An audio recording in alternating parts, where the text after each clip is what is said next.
Negatívne účinky vysadenia LSD.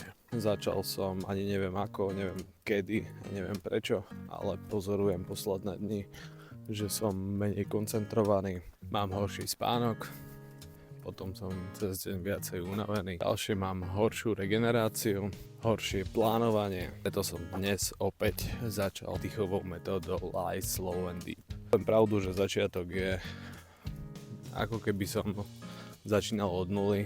Myslím si, že potom bude lepšia akcelerácia, ale už po pár dňoch vyslovene, že cítim, že tá koncentrácia a nadýchanie je veľmi zložitá.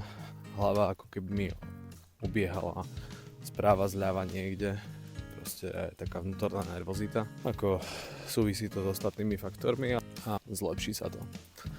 Je to len otázka pár desiatok minút, nie ani hodín.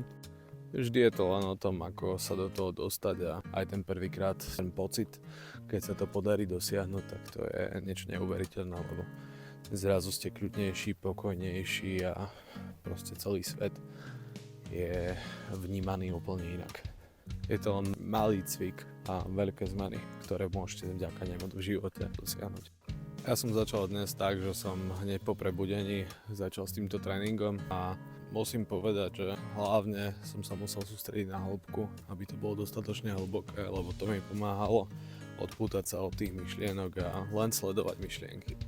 To je veľmi dôležité, takže dajte si tréning Light, Slow and Deep aj vy ešte dnes. Zatiaľ.